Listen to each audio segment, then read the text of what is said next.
Hello. आज हम लोग बात करेंगे 11th का एक नया chapter that is fluid mechanics. इससे पहले जितना भी चैप्टर जो आप 11th में पढ़े थे, जिसको हम लोग मैकेनिक्स बोल रहे थे, मैकेनिक्स दैट इज मोशन का बात कर रहे थे, पार्टिकल के मोशन का बात कर रहे थे। और याद कीजिए, जो पार्टिकल जनरली अभी तक यूज हो रहा था वो सॉलिड पार्टिकल, विच अभी तक सॉलिड का मैकेनिक्स पढ़ रहे थे। किसी पार्टिकल जिसके मोशन का बात करें तो वो सॉलिड था। अब अभी भी मोशन का ही बात करेंगे, लेकिन सॉलिड के बजाय लिक्विड और गैस, जिसको हम लोग बोलते हैं फ्लूइड। फ्लूइड मतलब मैटर विच फ्लो, मैटर जो फ्लो करके एक जगह से दूसरे जगह जा सके, लिक्विड गैस, उस फ्लूइड के मोशन के बारे में पढ़ना है। जो नया चैप्टर 11 का हम लोग स्टार्ट करने जा रहे हैं, जिसको हम लोग बोलते हैं फ्लूइड मैकेनिक्स, जहां पे हम लोग लिक्विड और गैस के मोशन का बात करेंगे। इनफैक्ट जितना अभी तक आप सॉलिड का मैकेनिक्स पढ़े हैं, फ्लूइड के मैकेनिक्स में कोई अंतर नहीं। जिस तरह से सॉलिड के मैकेनिक्स पढ़े हैं, एक एक करके उसी तरह से लिक्विड और गैस के मैकेनिक्स का बात हो। हाँ, यहां पे एक थोड़ा सा टर्म है आइडियल फ्लूइड। याद कीजिए, जब आप फ्रिक्शन वाला चैप्टर पढ़े थे 11th में, तो वहां पे ये था कि सरफेस रफ था और जब पार्टिकल मूव कर रहा था तो एक फ्रिक्शन फोर्स लग रहा था, एक अपोजिशन था उस मोशन का, उस रिलेटिव मोशन का, जिसको हम बोल रहे थे फ्रिक्शन फोर्स। लेकिन याद कीजिए, उससे पहले जब हम न्यूटन लॉ पढ़ रहे थे तो कहीं भी फ्रिक्शन का बात नहीं था, क्योंकि उस समय आप नहीं कुछ बोला जा रहा था। आइडियल कंडीशन में सरफेस स्मूथ मान के पढ़ रहे थे। और जिस तरह से सॉलिड का मैकेनिक्स में न्यूटन लॉ में शुरुआत में आप आइडियल कंडीशन में सरफेस स्मूथ मान के पढ़ रहे थे, बाद में हर जगह सरफेस रफ। उसी तरह से यहां भी जब हम लोग बात करेंगे फ्लूइड के, तो फ्लूइड का जब मोशन का बात करेंगे तो शुरुआत में हम लोग आइडियल कंडीशन में फ्लूइड पढ़े, बाद में सब कुछ रियल का ही बात होगा। बेचे शुरुआत में जो आइडियल फ्लूइड का हम लोग बात करेंगे, ideal which ideal fluid which are incompressible and non-viscous। Incompressible का मतलब होगा कि जब कंप्रेस कीजिएगा तो मैटर कंप्रेस नहीं होगा। एक्चुअली जब आप कंप्रेस करते हैं तो मैटर कंप्रेस होता है, आगे हम लोग सीखेंगे। लेकिन शुरुआत वाले टॉपिक में, शुरुआत में जो फ्लूइड मैकेनिक्स पढ़ेंगे, उसमें आइडियल कंडीशन में पढ़ेंगे कि मैटर कंप्रेस ना हो, मैटर इनकम्प्रेसिबल शुरू में मान के चलेंगे, और साथ साथ non viscous. What is non viscous? तो जिस तरह से एक सॉलिड दूसरे सॉलिड पे मूव करता है तो फ्रिक्शन फोर्स लगता है, उसी तरह से एक लिक्विड के ऊपर अगर दूसरा लिक्विड या एक लिक्विड के ऊपर अगर सॉलिड मूव करेगा तो वहां पे एक अपोजिशन, लिक्विड उस मोशन को अपोज करता है, सॉलिड मोशन को अपोज करे दैट इज फ्रिक्शन, और लिक्विड मोशन को अपोज करे उस फोर्स को बोलते हैं विस्कस फोर्स। सॉलिड सॉलिड का अपोजिशन इज फ्रिक्शन, और सॉलिड लिक्विड का या लिक्विड लिक्विड एक दूसरे को अपोज करे तो उस फोर्स को बोलते हैं विस्कस। लेकिन शुरुआत में हम लोग नॉन विस्कस मानेंगे, मतलब ये शुरुआत में मानेंगे कि एक लिक्विड दूसरे लिक्विड पे या एक सॉलिड लिक्विड पे जब मूव करे तो कोई फोर्स नहीं लगेगा, लेकिन एक्चुअली बाद में सीखेंगे कि फोर्स लगता है। मतलब शुरुआत में हम लोग थोड़ा सा सिंपल कंडीशन में उस फ्लूइड के मोशन के बारे में पढ़े। एक टर्म यहां पर हम लोग बात करेंगे, याद कीजिए थोड़ा सा, जिस तरह से सॉलिड को जब रिप्रेजेंट करने का बात था तो सॉलिड को हम लोग मास से रिप्रेजेंट करते थे। मैटर अभी हम लोग सॉलिड में लिक्विड और गैस का बात कर रहे हैं, आप चाहे तो उसको भी मास से रिप्रेजेंट कर सकते हैं, लेकिन जनरली जिस तरह से सॉलिड को मास से रिप्रेजेंट करते हैं, लिक्विड और गैस को मास से रिप्रेजेंट करने के बजाय डेंसिटी से रिप्रेजेंट करते हैं। डेंसिटी जिसको जनरली हम लोग रो या सिग्मा से रिप्रेजेंट करेंगे, रो या सिग्मा से रिप्रेजेंट करेंगे। एक सिंबल, इसको आप रो बोलते हैं, इसको आप सिग्मा बोलते हैं। आप डेंसिटी को इससे भी लिख सकते हैं, इससे भी लिख सकते हैं। कहीं मैटर है दैट इज मास है, सॉलिड को मास से रिप्रेजेंट करते हैं, लेकिन यहां पे लिक्विड और गैस को, दैट इज फ्लूइड को, मास से रिप्रेजेंट करने के बजाय हम लोग डेंसिटी से रिप्रेजेंट करते हैं, जो कि रिप्रेजेंट करता है कि उस लिक्विड के, उस गैस के एक वॉल्यूम का कितना मास है। मास वहां भी है, लेकिन वहां पे मास का नहीं बात करते हैं, वहां पे डेंसिटी का बात करते हैं, that is mass divide by volume. Generally ज्यादा लिक्विड लेने के बजाय कम लिक्विड का बात करते हैं, तो d V small liquid, small amount of liquid, तो कुछ स्मॉल मास होगा। हाँ, ज्यादा लिक्विड का बात करेंगे तो ज्यादा मास का बात होगा। एक नया फिजिकल क्वांटिटी विच डेंसिटी का बात किए हैं, इसका कुछ डायमेंशन भी होगा। 11th में शुरुआत में पढ़ना था यूनिट एंड डायमेंशन, थोड़ा थोड़ा यूज करते जाते हैं, क्योंकि एक क्वेश्चन आजकल हर एग्जाम में पूछता है। जनरली ये बाद में पढ़ाया जाता है, लेकिन शुरुआत में थोड़ा थोड़ा हम लोग यूज करते जाए। अगर किसी का फॉर्मूला पता है मास बाय वॉल्यूम, तो उसका डायमेंशन, दैट इज सिंबल, लिख सकते हैं। मास को हम लोग m से रिप्रेजेंट करते हैं, अब वॉल्यूम को L का पावर 3 से। Volume that is equal to length into width, भी एक तरह का लेंथ, इंटू हाइट, भी एक तरह का लेंथ। 3 लेंथ मिलकर वॉल्यूम बना है, लेंथ का पावर 3।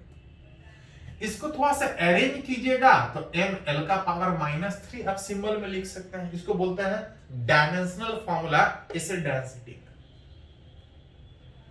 अगर किसी का डायमेंशन पता है तो यूनिट लिख सकते हैं। जनरली हम लोग ऐसा यूनिट का बात करते हैं जहां पे मास का यूनिट होगा केजी और लेंथ का पर मीटर का। इसका सीरियस यूनिट भी हम लोग हमेशा यूज करते हैं, ऐसा ही तो करते ही करते हैं। डेंसिटी को जनरली हम लोग एसआई में भी लिखते हैं और जरूरत पड़ने पर सीजीएस में भी लिखते हैं। अगर सीजीएस सिस्टम में अगर इस डेंसिटी का यूनिट लिखे तो मास का केजी के बजाय ग्राम और सेंटीमीटर के बजाय सेंटीमीटर। जिसको सिंबल में लिखेगा तो ग्राम सेंटीमीटर क्यूब, इसको क्यूबिक सेंटीमीटर ग्राम पर सीसी भी लिखता है। जहां पे जरूरत पड़ेगा कि यूनिट अगर एसआई में है तो सीजीएस में कन्वर्ट करें और सीजीएस में है तो एसआई में कन्वर्ट करें। जहां पे अगर यूनिट अगर सीजीएस में दिया है 1 ग्राम पर सीसी, तो इसको अगर एसआई में कन्वर्ट कीजिएगा तो ये 10⁻³ kg पर मीटर क्यूब है। तो ये कभी कभी जरूरत पड़ेगा कि आप डेंसिटी को सीजीएस में भी लिखते हैं और एसआई यूनिट में भी लिखते हैं। इसी में एक और टर्म हम लोग बात करेंगे विच इज रिलेटिव डेंसिटी, या इसको एक और नाम से पुकारा जाता है स्पेसिफिक ग्रेविटी।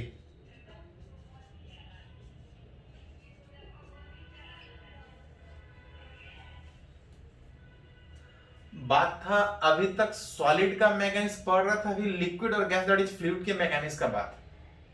सॉलिड में सॉलिड को हम लोग मास से रिप्रेजेंट करते हैं, लेकिन लिक्विड और गैस में मास से रिप्रेजेंट करने के बजाय डेंसिटी से रिप्रेजेंट करते हैं। जो मास ही बता रहा था, लेकिन पूरे मैटर के बजाय उसके एक वॉल्यूम का मास बता रहा था।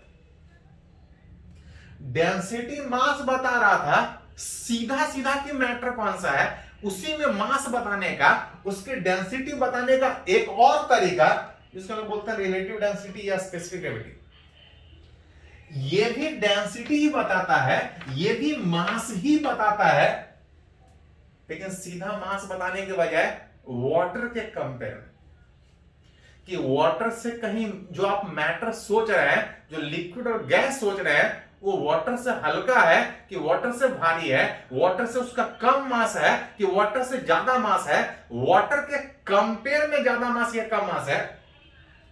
डेंसिटी किसी बॉडी का ये बता रहा था सीधा सीधा कि कितना मास है, ये बता रहा है डेंसिटी वाटर के कंपेयर में। जिसको अगर डिफाइन कीजिएगा, relative density of a liquid या गैस या किसी भी बॉडी का बात कीजिएगा, किसी भी बॉडी का भी बात कर सकते हैं, of a body that equal to density of body divide bye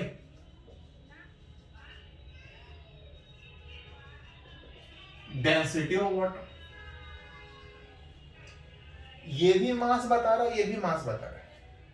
ये एक वॉल्यूम का मास सीधा सीधा बता रहा है कि कौन सा मैटर का है, ये भी एक वॉल्यूम के मास को ही बता रहा है, लेकिन सीधा नहीं, वाटर के कंपेयर में, कि वाटर से उसमें ज्यादा मास है कि वाटर से कम मास है किसी बॉडी का। डेंसिटी किसी बॉडी का डिवाइड बाय डेंसिटी वाटर का, ये भी डेंसिटी ये भी डेंसिटी, दोनों को जब डिवाइड कीजिएगा तो जो फिजिकल क्वांटिटी ये है वही फिजिकल क्वांटिटी ये होने के कारण ये डायमेंशनलेस होगा, इसका कोई डायमेंशन नहीं होगा, क्योंकि ये भी डेंसिटी ये भी डेंसिटी, जो इसका डायमेंशन होगा वही इसका डायमेंशन होगा। ये डायमेंशनलेस है, ये यूनिटलेस होगा। जितना भी फिजिक्स का टर्म है, अगर उसका डायमेंशन है तो यूनिट होगा, और अगर डायमेंशन नहीं है तो उसका यूनिट नहीं होगा। एक तरह का डायमेंशनलेस यूनिटलेस, ये एक्चुअली एक तरह का रेशियो है, दो का डिवीजन करने के बाद। जो हम लोग बात की उसको समझने के लिए कुछ एग्जांपल्स यूज करते हैं। डेंसिटी, अगर वाटर का बात कीजिएगा तो वाटर का डेंसिटी कितना होता है? तो वाटर का डेंसिटी अगर सीएस में लिखेगा तो 1 ग्राम पर सीसी, अगर उसको एसआई में लिखेगा तो 10 टू द पावर 3 केजी पर मीटर दिया हुआ रहता है क्वेश्चन में। हाँ, वाटर हमेशा हम लोग यूज करते हैं, तो याद ध्यान में रखिएगा, ऐसे दिया हुआ रहेगा क्वेश्चन। ये था वाटर का डेंसिटी। अगर मरकरी का डेंसिटी का बात करें, ये दो लिक्विड आपको हमेशा जरूरत पड़ेगा, तो वाटर के कंपेयर में मरकरी का डेंसिटी ज्यादा होता है, 13.6 टाइम ज्यादा होता है। मरकरी का डेंसिटी का बात कीजिएगा तो 13.6 ग्राम पर सीसी, जिसको एसआई में लिखिएगा तो 10 टू द पावर 3 केजी पर मीटर। अभी थोड़ा देर पहले पढ़े थे कि अगर सीरियस में दिया है तो एसआई में कन्वर्ट कर सकते हैं, 10 to the power 3 multiply. Series में दिया है, अब जरूरत पड़े तो इसको एसआई में कन्वर्ट कर सकते। ये वाटर का डेंसिटी, ये मरकरी का डेंसिटी है। डेंसिटी मतलब उसके एक वॉल्यूम का मास। ये सीधा सीधा बता रहा है उस मरकरी के एक वॉल्यूम का कितना मास है। इसे मैं एक और, कि अगर उस मरकरी का डेंसिटी अगर सीधा बताने के बजाय अगर वाटर के कंपेयर में बात करें, that is called as relative density. Relative density किसका? उस मरकरी का। दैट इज डेंसिटी मरकरी का किसके कंपेयर में? वाटर के कंपेयर में, कि वाटर से भारी है तो कितना भारी है, या वाटर से हल्का है तो कितना हल्का है। मरकरी का डेंसिटी अगर बात कीजिएगा 13.6, अब वाटर का डेंसिटी का बात कीजिएगा 1। चाहे आप इसके टर्म में बात कीजिए चाहे इसके टर्म में, रेशियो निकालिएगा। ये एक तरह का रेशियो होने के कारण डायमेंशनलेस, यूनिटलेस है। ये मरकरी का डेंसिटी ही बता रहा है, लेकिन सीधा नहीं, वाटर के कंपेयर में, कि वाटर से भारी है तो कितना भारी है, हल्का है तो कितना।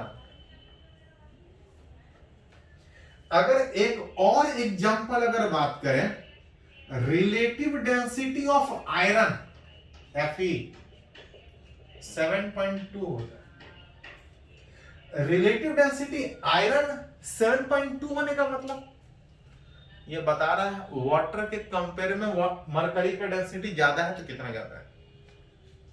जहां से अगर रिलेट करें, relative density of iron, that is density of iron, density of iron divide by density of water. अगर मरकरी का डेंसिटी चाहिए तो डेंसिटी उस मरकरी का, अब देख सकते हैं कि रिलेटिव डेंसिटी आयरन का पता है, अगर उसका density of mercury, sorry iron, density अगर उस आयरन का बताना है तो आप सिंपली क्रॉस मल्टीप्लाई करके निकाल सकते हैं। मतलब बोल सकते हैं कि अगर आयरन का रिलेटिव डेंसिटी अगर दिया है, इसका डेंसिटी बता सकते हैं सिंपली वाटर का डेंसिटी। वाटर का डेंसिटी सीजीएस में बात कीजिएगा, सीजीएस में बात कीजिएगा तो 1 ग्राम पर सीसी। अगर एसआई में बात कीजिएगा तो 10³ केजी पर मीटर।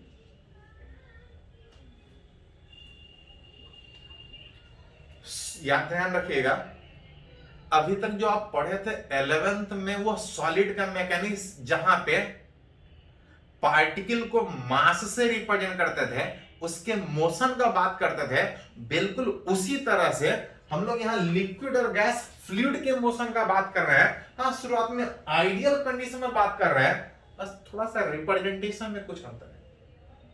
बाकी एक एक करके जिस तरह से आप सॉलिड का मैकेनिज्म पढ़े, एक एक करके यहां भी बिल्कुल उसी तरह से है, बस सिर्फ अंतर कुछ रिप्रेजेंटेशन, कुछ सोचने के तरीके में, बाकी सारा जैसे सॉलिड का मोशन पढ़े वैसे।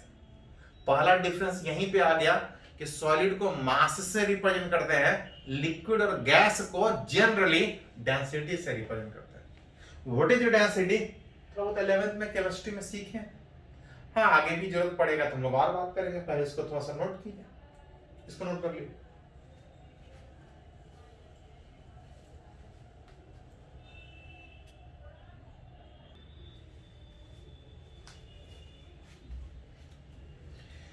तो हम लोग स्टार्ट किए हैं फ्लूइड मैकेनिक्स, जहां पे हम बात करना चाह रहे हैं फ्लूइड के मोशन के बारे में, जिसमें सबसे पहले सीख रहे हैं कि जिस तरह से सॉलिड को मास से रिप्रेजेंट करते थे, लिक्विड को डेंसिटी और रिलेटिव डेंसिटी से रिप्रेजेंट करते हैं।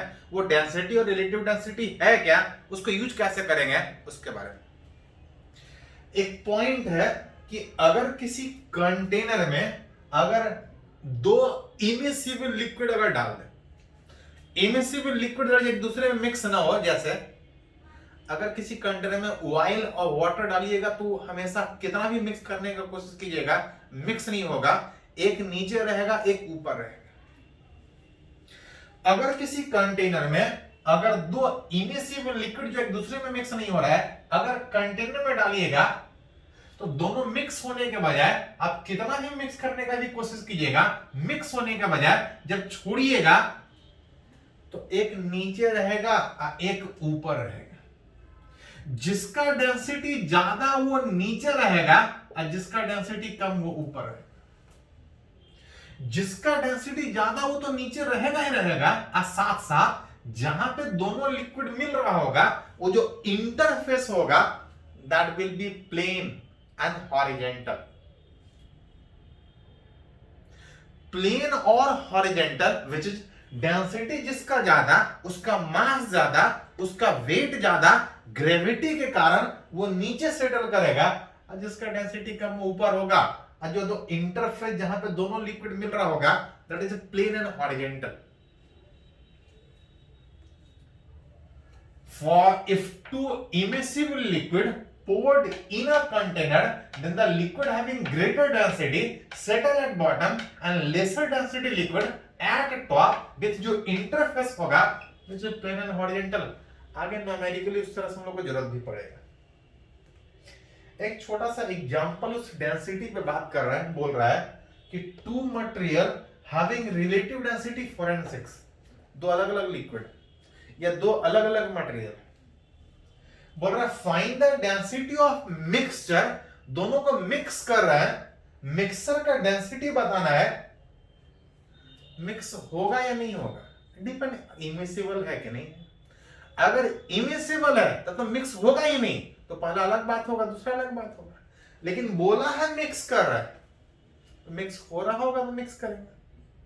अगर इमिसिबल रहेगा तो अलग अलग ही रहेगा, कभी मिक्स ही नहीं हो। तो तक आप यहां पे बोल सकते हैं कि दो लिक्विड जिसको हम मिक्स करने का बात कर रहे हैं, दो बॉडी जिसको मिक्स करने का बात कर रहे हैं, वो एक दूसरे में मिक्स हो रहा है। बोल रहा है दो लिक्विड या दो मटेरियल जिसका डेंसिटी अलग अलग है, रिलेटिव डेंसिटी दिया है, अलग अलग दिया है, बोल रहा दोनों को मिक्स कर रहे हैं। पूछ रहा है कि मिक्स करने के बाद जो मिक्सर बनेगा उसका डेंसिटी बताना है। मिल्क और वाटर मिक्स करेंगे तो क्या मिलेगा? तो जनरल सेंस में लोग बोल देते हैं कि मिल्क और वाटर में मिलाएंगे तो मिल्क मिले, लेकिन मिल्क नहीं। फिजिक्स में किसी भी लिक्विड का जो आइडेंटिटी होता है वो डेंसिटी होता है। डेंसिटी अलग है मतलब लिक्विड अलग है। मिक्स करेंगे, डेंसिटी चेंज करेगा मतलब लिक्विड चेंज करेगा। दो अलग अलग लिक्विड को मिक्स करने का बात कर रहा है, पूछ रहा है जो मिक्सचर बनेगा वो कौन सा मिक्सचर बनेगा, उसका डेंसिटी कितना होगा, उसको रीड करना है। उसमें भी पहले कंडीशन में मिक्स करने का बात कर रहा है विथ इक्वल वॉल्यूम। दोनों का मिक्स कर रहे हैं लेकिन इक्वल वॉल्यूम के साथ। चाहे दो लिक्विड हो चाहे दो बॉडी हो, डेंसिटी का एक ही फॉर्मूला होता है, मास बाय फ्लो। उस मिक्सचर का चाहे जितना भी जिस तरीके से मिक्स कीजिए डेंसिटी वही होगा, mass by volume. Unit volume में कितना मैटर का मास वहां पे। ऐसा एक लिक्विड नहीं, दो लिक्विड मिक्स कर रहे हैं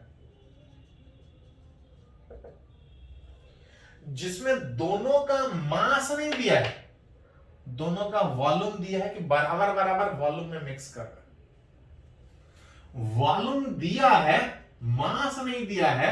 मास को हटा के अगर वॉल्यूम के टर्म में बात करें तो डेंसिटी बराबर था मास बाय वॉल्यूम, तो मास को हटा के लिखिएगा डेंसिटी इनटू वॉल्यूम। हम बोला है दोनों को मिक्स कर रहे हैं फॉर इक्वल वॉल्यूम। जब दोनों को इक्वल वॉल्यूम में मिक्स करेंगे तो V1 ऊपर नीचे से कॉमन निकल के हट जाएगा। देन उस डेंसिटी मिक्सचर का बात कीजिएगा तो आ जाएगा ρ1 प्लस ρ2 डिवाइड बाय 2, 1 प्लस 1। जिसमें पहला का डेंसिटी 4, दूसरे का 6 डिवाइड बाय 2। मिक्सचर का डेंसिटी, ये डेंसिटी नहीं, ये रिलेटिव डेंसिटी था, तो ये भी relative density. Relative density 5। CS में भी था पहले बात किए थे कि वाटर का डेंसिटी से मल्टीप्लाई करेंगे तो वो सीएस में कन्वर्ट होगा। अगर जरूरत पड़े तो इसको एसआई में कन्वर्ट कर सकते हैं। ये उसका रिलेटिव डेंसिटी हुआ, ये उसका डेंसिटी सीएस में हुआ, ये उसका डेंसिटी एसआई में हुआ। ये तब मिक्स करने का बात था जब इक्वल वॉल्यूम में मिक्स कर रहा था। विथ अगर इक्वल मास में अगर मिक्स करे तो मतलब कुछ नहीं। जिस मैटर को मिक्स करने की बात किए हैं उसका वॉल्यूम देने के बजाय मास दे रहा है कि इक्वल मास में मिक्स कर। चाहे जिस तरह से मिक्स कीजिए, डेंसिटी होता है मास डिवाइड बाय वॉल्यूम। ऐसा एक नहीं, दो लिक्विड जिसमें दोनों का मास दिया है, इस बार वॉल्यूम नहीं दिया। डेंसिटी बराबर मास बाय वॉल्यूम है। वॉल्यूम को हटा के अगर मास के टर्म में लिखिएगा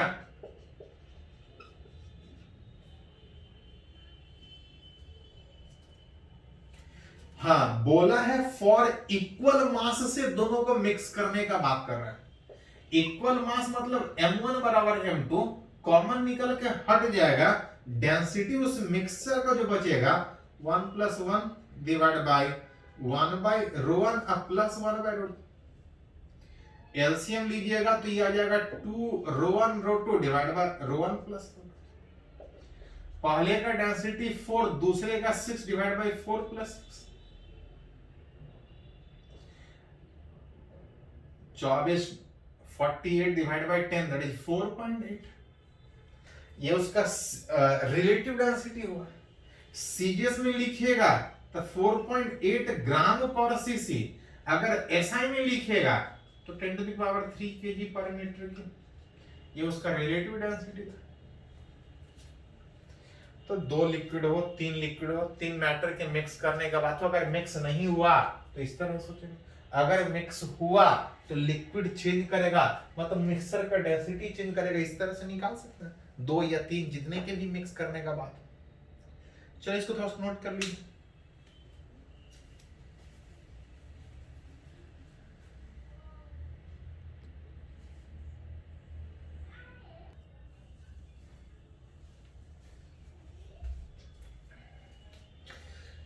तो बात हम लोग कर रहे हैं फ्लूइड मैकेनिक्स का, जहां पे हम लोग बात पहले ही शुरुआत में की है कि जिस तरह से अभी तक सॉलिड मैकेनिक्स पढ़े हैं, एक एक करके जितना भी टर्म सॉलिड मैकेनिक्स में पढ़े हैं सारा यहाँ पे जरूरत पड़ेगा। हाँ, थोड़ा थोड़ा डिफरेंस है। क्या क्या डिफरेंस हम लोग रिलेट करते जा रहे हैं। अभी तक हम लोग जो बात कर रहे थे, सॉलिड को मास से रिप्रेजेंट करते थे, लिक्विड और गैस को जनरली डेंसिटी से रिप्रेजेंट करते थे। याद कीजिए आप लोग 11th में लोग न्यूटन लॉ चैप्टर जो पढ़ा था, कि जहां पे पार्टिकल का मोशन होता था तब जब उसके ऊपर फोर्स लगता था, यहां भी लिक्विड और गैस में मोशन का बात तब होगा जब फोर्स लगेगा, लेकिन यहां पे फोर्स के बजाय हम लोग बात करते हैं प्रेशर। लिक्विड और गैस का जो मोशन है अगेन सॉलिड की तरह से फोर्स के ही कारण होगा, लेकिन उसको हम लोग फोर्स से रिप्रेजेंट नहीं करते हैं। उस फोर्स का जो इफेक्ट है, फोर्स जो लग रहा है किसी लिक्विड या गैस पे, उसको फोर्स से रिप्रेजेंट करने के बजाय हम लोग प्रेशर से रिप्रेजेंट करते हैं। 9th से पढ़ते आ रहे हैं, प्रेशर मतलब force by area. Force by area नहीं, नॉर्मल फोर्स बाय एरिया। किसी सरफेस पे कितना भी फोर्स इधर उधर लगाइए, उससे प्रेशर जनरेट नहीं होता। किसी सरफेस पे जो फोर्स सरफेस के नॉर्मली लगेगा, परपेंडिकुलर में जो फोर्स लगेगा, उसके कारण प्रेशर जनरेट होगा। सरफेस के पैरेलल तिरछा में कितना भी फोर्स लगाइए, उससे नहीं, उस फोर्स का जो इफेक्ट सरफेस के जो परपेंडिकुलर होगा, जो नॉर्मल फोर्स होगा किसी सरफेस पे पर unit area, that will create pressure उस सरफेस पे। मतलब बोल सकते हैं pressure which is force per unit area के बजाय normal force per unit area, एक नया फिजिकल क्वांटिटी प्रेशर का बात कर रहे हैं, तो इसका डायमेंशन का भी बात करें। डायमेंशन बहुत ज्यादा जरूरत नहीं पड़ता है, थोड़ा थोड़ा यूज करते जाएंगे तो हो जाएगा। एक क्वेश्चन हमेशा जेईई मेन हो, नीट से या आईआईटी में भी आजकल हर साल पूछता है। जितना भी फिजिक्स में टर्म है जिसको हम लोग फिजिकल क्वांटिटी बोलते हैं, है तो बहुत सारा, लेकिन जब सबको डिफाइन करने का बात आता है तो 7 को ही सीधा डिफाइन करता है।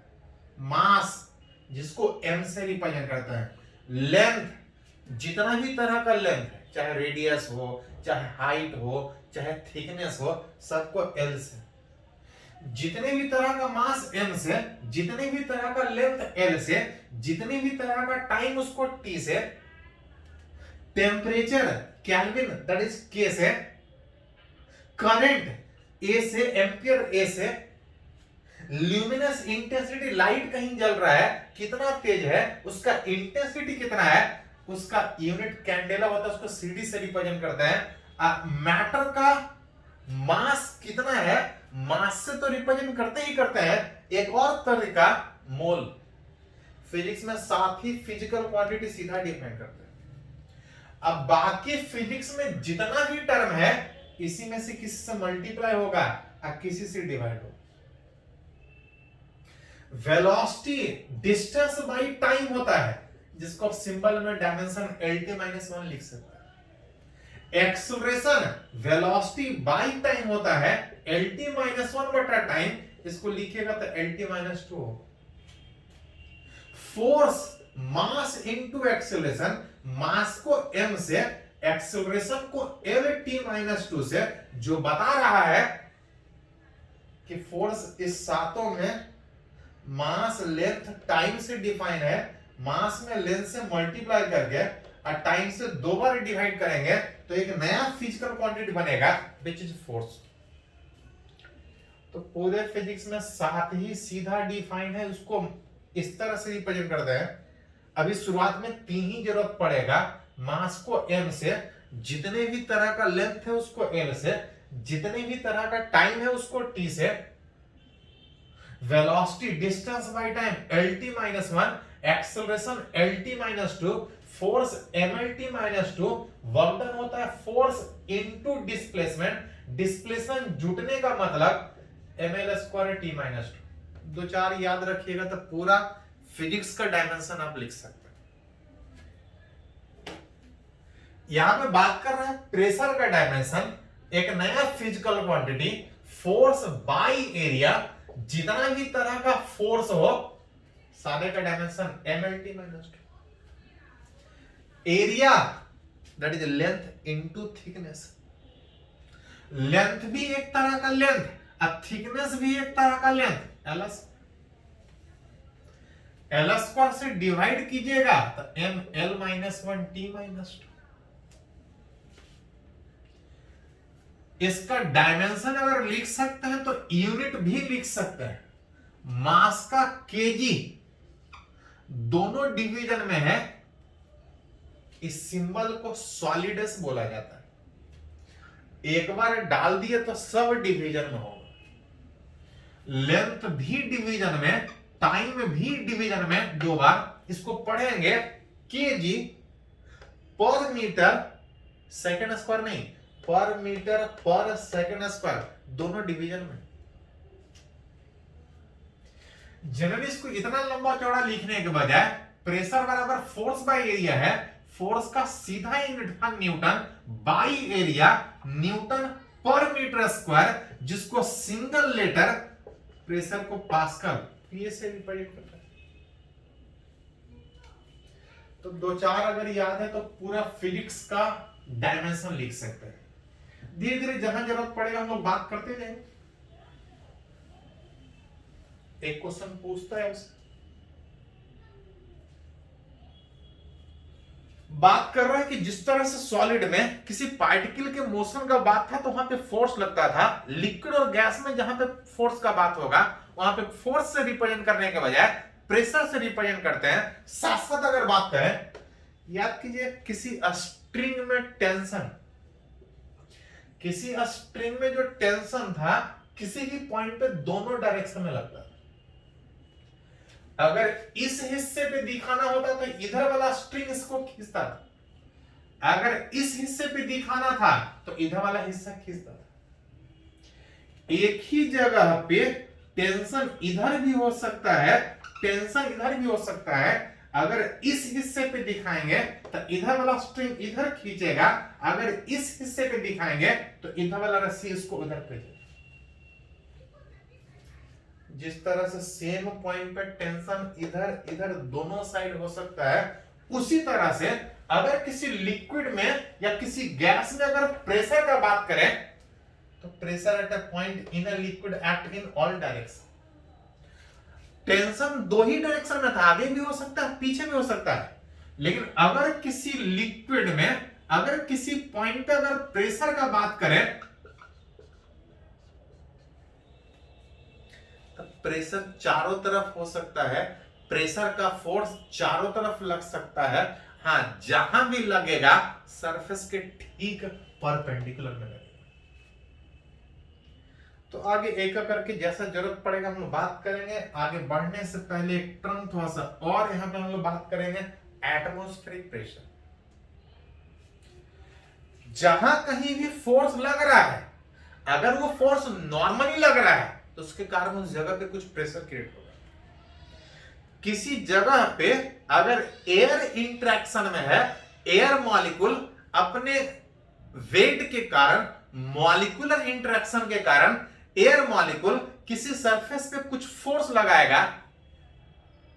Air molecule open to air molecule किसी सरफेस से जितना फोर्स पर यूनिट एरिया लगाएगा, that is called atmospheric pressure.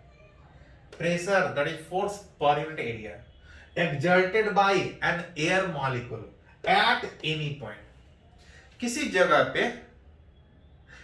जगह पे एयर मॉलिक्यूल कितना फोर्स लगा रहा है पर यूनिट एरिया, एयर मॉलिक्यूल कितना फोर्स लगा रहा है, that is called atmospheric pressure. अपने इंटरेक्शन के कारण, मॉलिक्यूलर इंटरेक्शन के कारण एयर किसी सरफेस पे कितना फोर्स लगा रहा है, ओपन टू एयर कितना फोर्स पर यूनिट एरिया लगा रहा है, that is called as atmospheric pressure। अलग अलग जगह पे एयर में एयर मॉलिक्यूल का कंटेंट अलग अलग होने के कारण अलग अलग जगह पे फोर्स अलग लगता है, प्रेशर अलग अलग होता है। सुनते होंगे ऊंचाई पे बहुत लोग को सांस लेने में दिक्कत होता है। अलग अलग जगह पे एयर मॉलिक्यूल का कंटेंट अलग अलग होने के कारण प्रेशर भी अलग अलग होता है, जिसके कारण सांस लेने में दिक्कत आता है। हाँ, जब तक नहीं कुछ बोला जाए हम लोग जो बात करते हैं वो सी लेवल पे, सी लेवल पे जब आप बात कीजिएगा तो एयर मॉलिक्यूल कुछ फोर्स लगाएगा, that is called as atmospheric pressure. जब तक नहीं कुछ बोला जाए यहीं पे बात करते हैं, जिसका वैल्यू कितना होता है ऐसा यूनिट, जिसको अगर लिखना चाहे 1.01 बार भी लिखते हैं, जहां पे 1 बार बराबर 10⁵ पास्कल। प्रेशर का एक और यूनिट आप चाहे तो प्रेशर को पास्कल से लिख सकते हैं, जरूरत पड़े तो बार से भी लिख सकते हैं। 1 बार बराबर इतना पास्कल।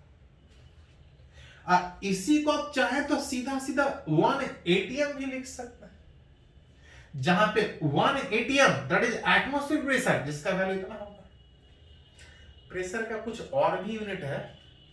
मरकरी के हाइट के टर्म में बात करते हैं 76 सेंटीमीटर ऑफ Hg, जो थोड़ा बहुत केमिस्ट्री में आप अगर यूज किए होंगे ठीक है। वो कहां से आया हम लोग उसको डिराइव करेंगे तब उसको यूज करेंगे, अभी उसको नहीं। अभी प्रेशर ओपन टू एयर कहीं पे फोर्स लगा रहा है, फोर्स परमिट एरिया लगा रहा है, एयर मॉलिक्यूल लगा रहा है, that pressure is called atmospheric pressure. जब तक नहीं कुछ बोला जाए यही वाला दैट इज सी लेवल वाला ही हम लोग यूज करते हैं। अलग अलग जगह पे एयर मॉलिक्यूल का कंटेंट अलग अलग होने के कारण प्रेशर अलग अलग लगेगा। तो हम लोग बात कर रहे हैं कि जिस तरह से न्यूटन्स लॉ, फ्रिक्शन, ये सब पढ़ने में हम लोग पार्टिकल के मोशन को फोर्स से रिप्रेजेंट करते थे, फोर्स लगता था पार्टिकल ऊपर तब मोशन था। यहाँ पे फोर्स का जो रिप्रेजेंटेशन है वो फोर्स के बजाय हम लोग प्रेशर के टर्म में बात कर रहे हैं। सीख है कि अगर किसी कंटेनर में कहीं भी अगर बात कीजिए, अगर ओपन टू एयर है तो एटमॉस्फेरिक प्रेशर लगेगा, लेकिन ओपन टू एयर है तब एटमॉस्फेरिक प्रेशर लगेगा। यहां पे अब क्वेश्चन उठता है कि अगर किसी लिक्विड में या किसी गैस में अगर नीचे जाए तो क्या हर जगह उतना ही प्रेशर लगेगा? तो नहीं, अलग अलग जगह पे प्रेशर अलग अलग होगा। अब तब रिलेट करना चाह रहे हैं इस बार कि अलग अलग जगह पे प्रेशर जो चेंज करेगा, जो वैरी करेगा, प्रेशर किस तरह से चेंज करेगा निकालना चाहते हैं with height in a liquid at rest. किसी कंटेनर में कोई लिक्विड है, हमको पता है कि अगर कहीं ओपन टू एयर हुआ तो वहां पे एटमॉस्फेरिक प्रेशर लगेगा। ओपन टू एयर रहा तब एटमॉस्फेरिक प्रेशर, लेकिन अगर अंदर जाएंगे तो प्रेशर चेंज करेगा। तब निकालना चाहते हैं कि अगर किसी कंटेनर में लिक्विड है और अगर वो लिक्विड रेस्ट में है तो निकालना চাहते हैं कि हाइट के हिसाब से जैसे जैसे नीचे जाए या जैसे जैसे ऊपर जाए प्रेशर चेंज करेगा, तो किस तरह चेंज करेगा। प्रेशर कितना चेंज कर रहा है निकालना चाहते हैं। प्रेशर मतलब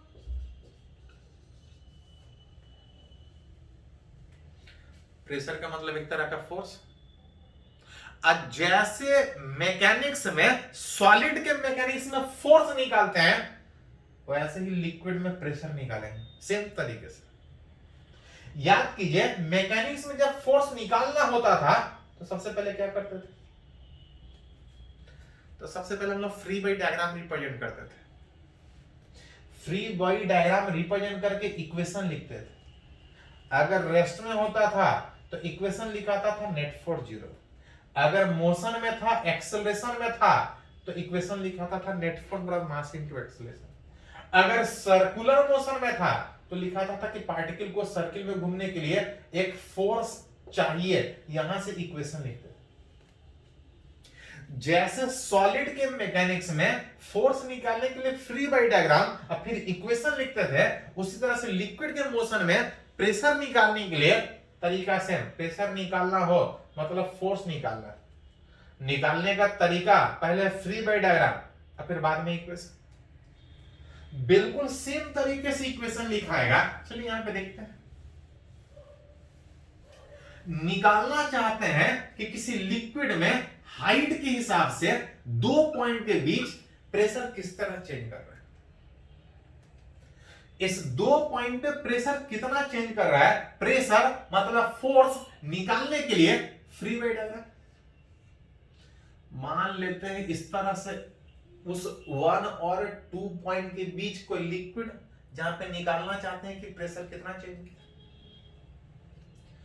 फ्री बाई डायग्राम जिस तरह से आप 11th में दिखाते थे कि पार्टिकल पे जितना भी फोर्स लग रहा है उसको डायग्राम में दिखाए, कौन कौन सा फोर्स, तो अभी तक याद कीजिए 5 ही फोर्स लगता था।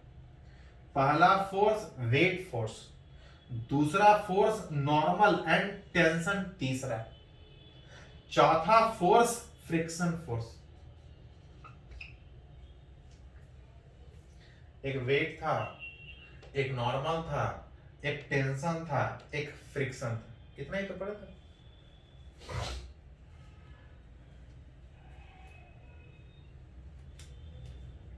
वेट, नॉर्मल, टेंशन, फ्रिक्शन, यही सब कुछ फोर्स था। वही सब फोर्स यहां भी लगेगा, बस अंतर खाली है यहां पे प्रेशर फोर्स लगेगा। ध्यान रहे, नॉर्मल याद कीजिए, नॉर्मल था सॉलिड सॉलिड का क्वांटिटी, दो सॉलिड के बीच जो फोर्स लगता था उसको नॉर्मल बोलते थे। जिस तरह से सॉलिड सॉलिड के बीच इंटरेक्शन में नॉर्मल था, उसी तरह से अब अगर कहीं सॉलिड और लिक्विड इंटरेक्ट करे या लिक्विड लिक्विड इंटरेक्ट करे, वहां पे नॉर्मल दिखाने के बजाय आपको दिखाना पड़ेगा प्रेशर फोर्स।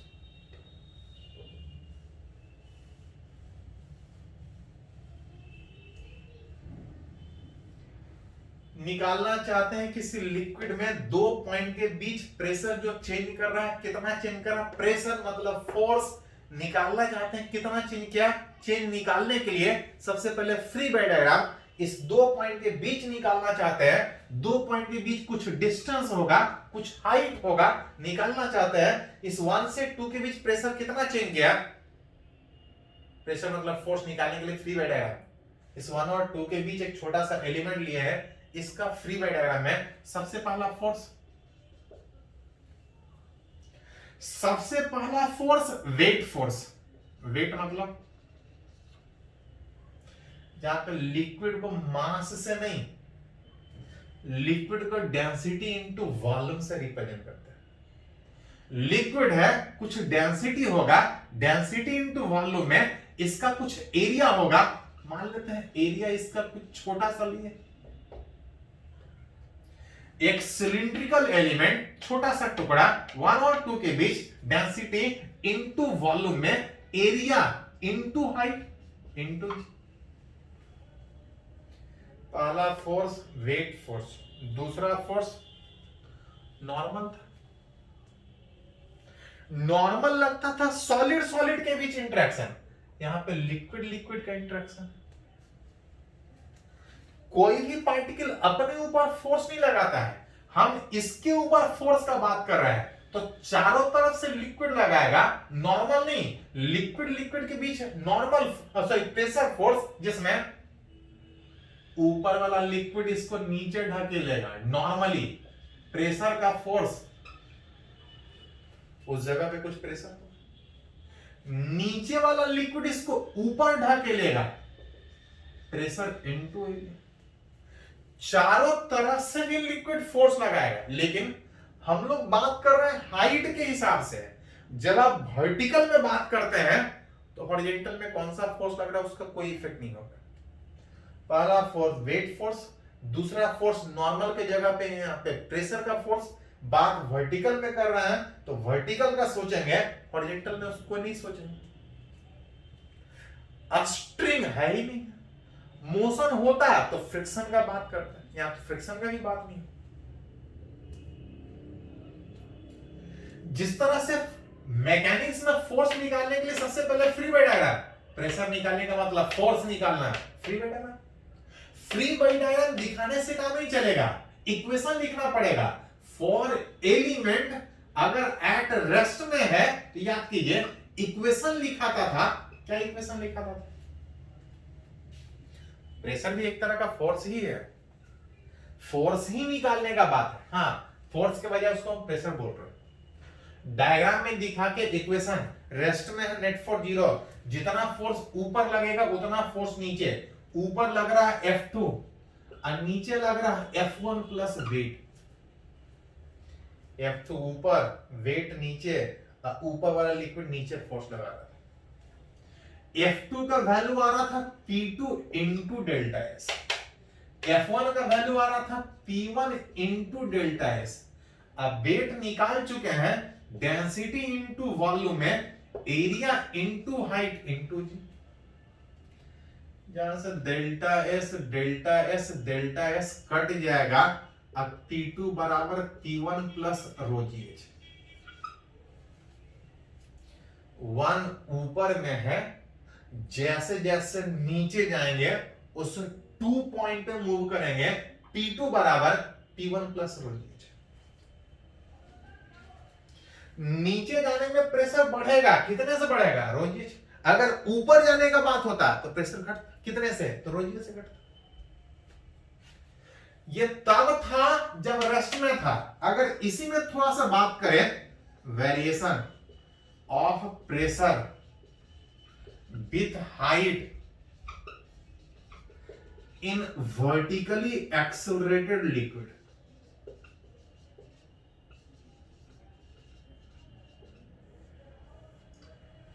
पिछला वाला ही केस है, बस अंतर यह है कि हाइट के हिसाब से प्रेशर हम निकालना चाहते हैं उस 1 और 2 के बीच, लेकिन तब जब पूरा का पूरा सिस्टम ऊपर एक्सेलेरेशन में।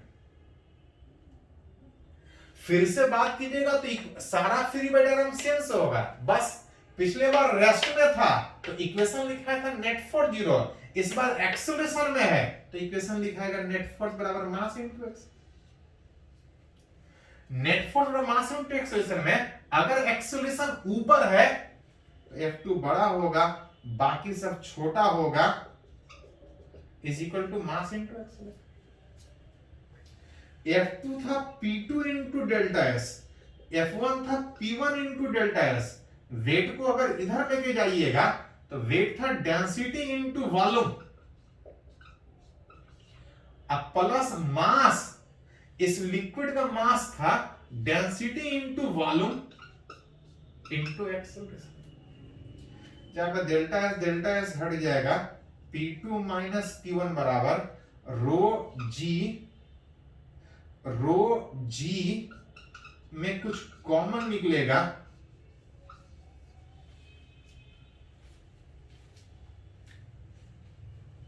जब रेस्ट में था तो प्रेशर रो जी एच से चेंज करता था, जब ऊपर जा रहा है तो प्रेशर रो जी प्लस ए से चेंज कर रहा है। अगर वही ऊपर के बजाय नीचे होता तो जी प्लस ए के बजाय माइनस होता, जिसको हम लोग जी इफेक्टिव से लिखते हैं, जहां पे जी इफेक्टिव का वैल्यू हम लोग वेक्टर फॉर्म में, वेक्टर जी माइनस वेक्टर डिपेंड, ऊपर कर रहा है तो प्लस में, नीचे जा रहा है तो माइनस में। जी नीचे है, अगर ऊपर जाएगा तो माइनस माइनस प्लस ए, अगर नीचे जाएगा तो जी माइनस ए आपको आएगा। इसको भी ज्यादा नहीं, अभी इसको हम डिराइव करके रखते हैं, बाकी आगे हम लोग इसका यूज करेंगे। अभी हम लोग इसी का बात करेंगे। जब कंटेनर रेस्ट में, लिक्विड रेस्ट में, नीचे जाने में प्रेशर बढ़ेगा, रोजिए से बढ़ेगा, ऊपर जाने में प्रेशर घटेगा। बिल्कुल सेम तरीके से जैसे मैकेनिक्स में इक्वेशन लिखते थे, यहां भी सेम तरीके से इक्वेशन लिखा है। इसको थोड़ा सा नोट कर लीजिए, कुछ पॉइंट जो आया है उसको हम यूज करते हैं।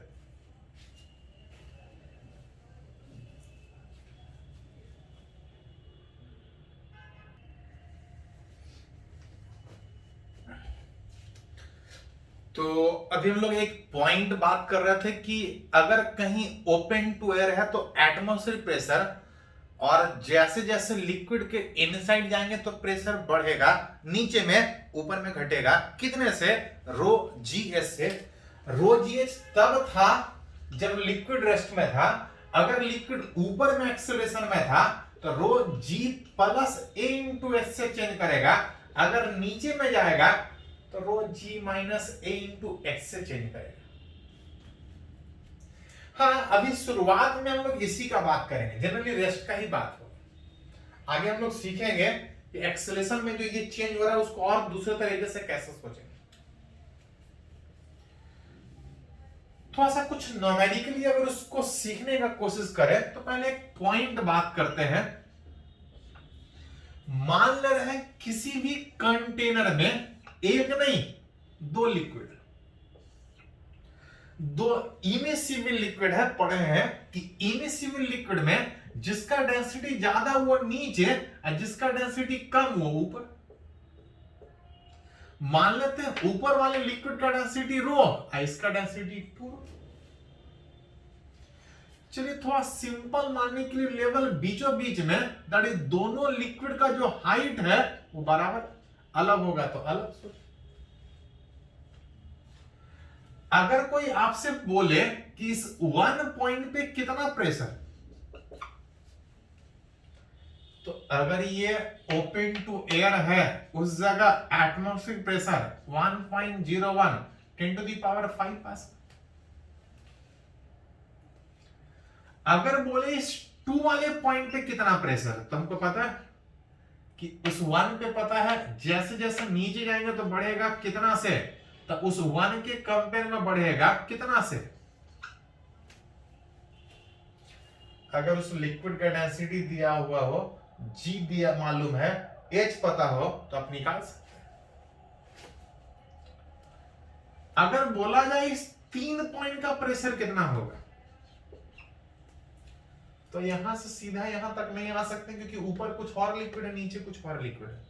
आप ऐसा कर सकते हैं कि इस 1 वाले पॉइंट पे आपको एटमॉस्फेरिक प्रेशर पता है, नीचे आने में एक ही बार आने के बजाय पहले इतना नीचे आएगा तो प्रेशर रो जी एस से बढ़ेगा, इतने दूर में रो जी से बढ़ेगा, और नीचे जाएंगे तो प्रेशर और बढ़ेगा, लेकिन इस बार रो के बजाय इस लिक्विड में 2 रो डेंसिटी चेंज करेगा। इस 3 पॉइंट पे एग्जैक्ट निकाल सकते हैं।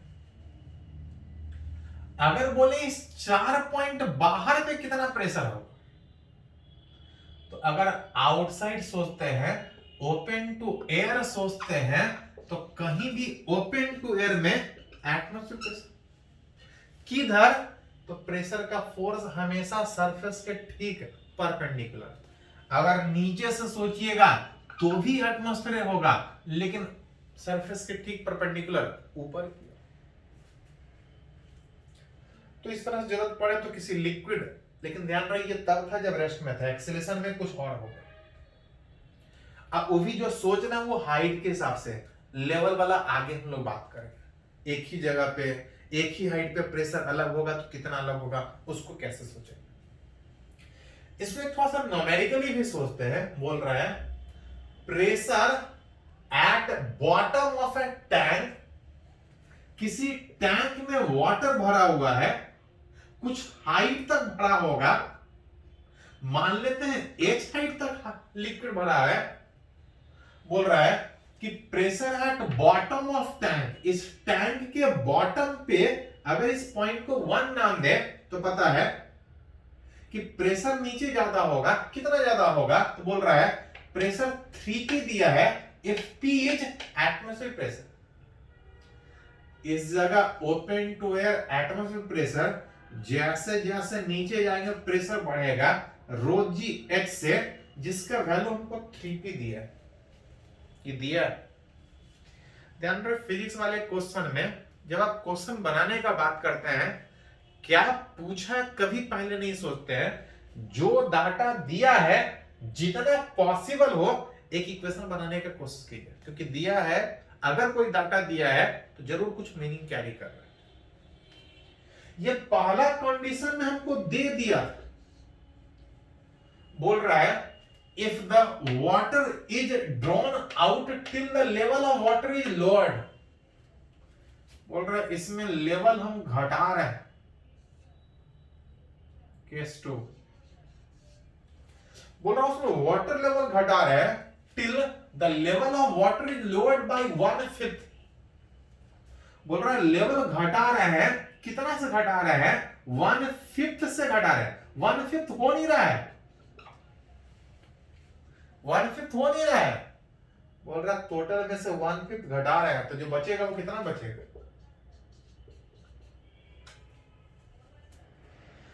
तब पूछना find the pressure at bottom of tank. Pressure इस दूसरे केस में निकालिएगा तो इस जगह P एटमॉस्फेरिक प्रेशर, नीचे जाएंगे तो बढ़ेगा रो जी एच में 4H/5। अगर हाइट दिया तो हाइट के टर्म में, लेकिन हाइट क्वेश्चन में नहीं दिया है, पी के टर्म में दिया है। इसको थोड़ा सा अरेंज करके देखिएगा, ये केस 1 था, इसको थोड़ा सा अरेंज कीजिएगा तो 2p बराबर रो जी एच, यहां से h हटा के आप लिख सकते हैं 2p बाई रो, क्योंकि h दिया नहीं। इस h को अगर फाइनल आंसर में हटाने का कोशिश करें तो p प्लस रो जी एच 4/5, अब उस h को हटा के लिखेगा तो 2p बाई रो जी, यहाँ पर रोजी कैंसिल आउट, जो बचेगा p प्लस 8p/5, यहां से एलसीएम लीजिएगा तो 13p,